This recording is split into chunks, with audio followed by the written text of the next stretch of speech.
As a filmmaker, perhaps if there has been one interesting development in the COVID period of filmmaking and theatrical release, well, part of it is probably the fact that there have been very few theatrical releases, and as a result, many independent films have been able to find themselves neck and neck with other Hollywood blockbusters with just as much exposure to an audience through streaming services such as Netflix or Amazon Prime. And the nice thing about this is it allows us to experience new artists in areas where perhaps we would have only seen people like Michael Bay.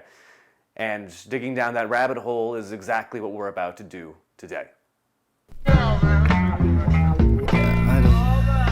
don't know what to say. The movie Come True is the second feature film directed by Anthony Scott Burns, a 40-something musician and film lover who got his start on a fan film of Tron. And if I can't relate to that as a young filmmaker, what can I relate to?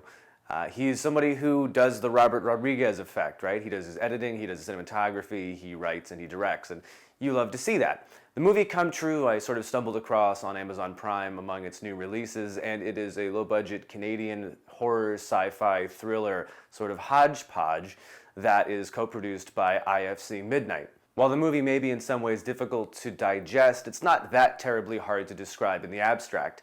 It's a film about a young woman who, unable to find herself restful and sleeping, enrolls herself in a sleep study program. And as you can imagine, things go hectic, haywire, and off the rails. Of course, your leads in this are largely unknown actors as well, although you may know Julia Sarah Stone, your female lead from the hit blockbuster Vampire Dog. Hello, Vampire Dog? If you have not seen her before, don't worry, this film is actually somewhat remarkable for the young actress who's able to deliver a performance that is very mature in many capacities but has a lot of breadth to it. And if I had to describe Come True, that is a great way to do so. It's a film that always knows what it wants to be and is probably one of the better examples in recent years of a film that is style over substance in the best of ways.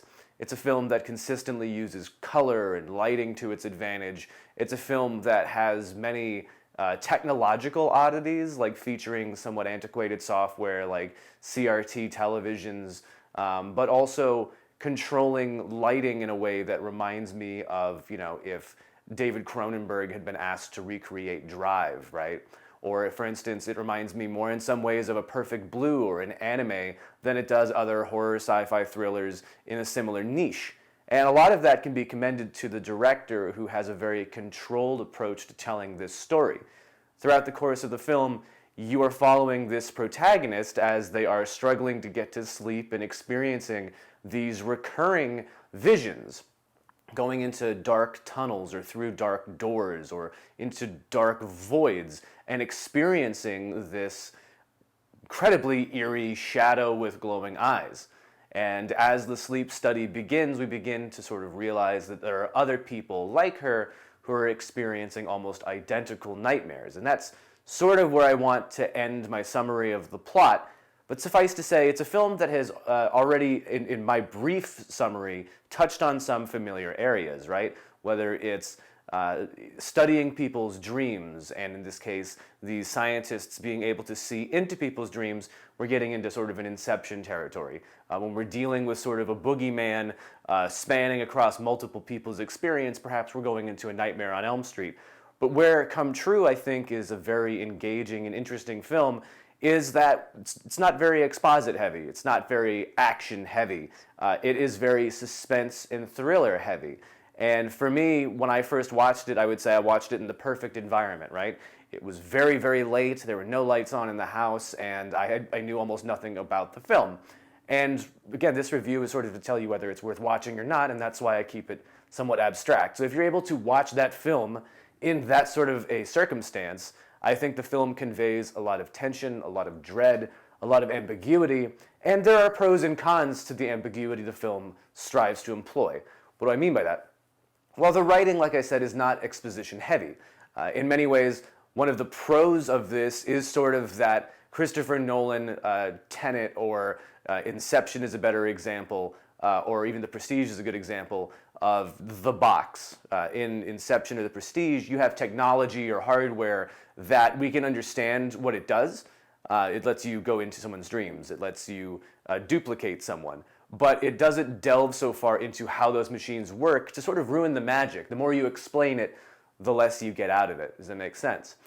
What this film does is very similar. It explains that they have a machine. It allows us to see into people's dreams and their nightmares and to basically recreate through a monitor what this person's brain is displaying to them. It doesn't go much further than that. One of the cons to that is that it treats the audience like adults in the sense of it really expects you to be engaged, to be looking in the shadows, looking in the background, and sort of thinking along with characters.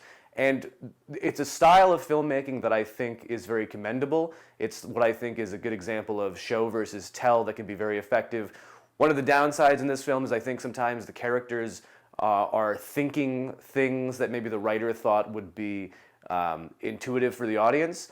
That leaves the audience scratching their heads sometimes. Do I see what they're seeing? Am I reacting to what they're seeing? Or in certain cases where maybe something is underwritten and overacted, am I missing something? And I think that that's really just an incongruity that is inherent to that style of filmmaking, really asking the audience to come to the story just as much as you're conveying a visual story to that audience. I mentioned Drive earlier. Other good examples, I think, are to a smaller extent, sort of like a Blade Runner with a constant use of neon lights, and I think a style that we've seen a lot of in recent years. Flooding of blues, music beds, of synth scores and sweeping electronic choruses.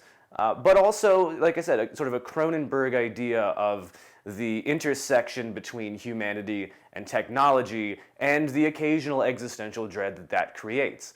There are many moments in the film that I think are memorable, that are enjoyable, and again, has a surface level believability that continues along for the ride up until what I would consider to be sort of a scattershot ending. I think the film itself knows very much what it wants to be, and in that sense, is never boring, is always engaging, and creates an atmosphere that if you're feeling that you can relate to it, if you're feeling that you are, as you're watching it, consistently wondering, which is what I think Sci-Fi does really well at its best, is it creates a sense of wonder. It raises questions within the audience that enables you to go through moments of silence, that allows you to re-explore ideas you've seen at earlier points in the film as they're reintroduced later, like these recurring dreams our characters have. I think in that case, if that's what the movie affects for you as it did for me, it's a tremendous success.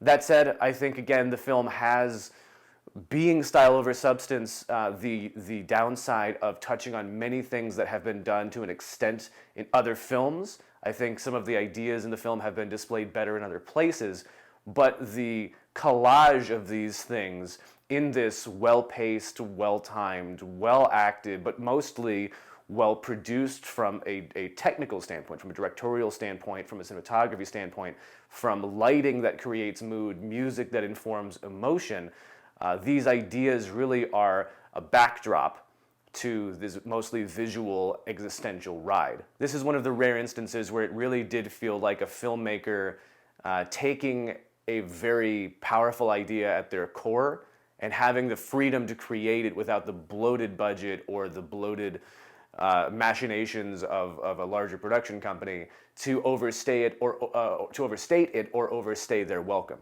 So in this case, if you get the chance and you have $6 or $7 to spare on Amazon Prime, one of the newer movies that I would definitely recommend for any sci-fi thriller enthusiasts is the complex and challenging, but oftentimes enjoyable and immersive Come True. And now to take a lesson from Come True and director Anthony Scott Burns, I'm not going to overstay my welcome. I'll just say thank you for watching, and we'll see you next week. Well, hey there. If you enjoyed this review, make sure to let us know by liking and subscribing so we can make sure you see our new videos in the future. In the meantime, why not go check out some of our other reviews, or some of our original content like Cold Flights, or the story of Russian director Larissa Shapitka. It ain't gonna hurt nothing. Go ahead. Please? Alright, have a good day.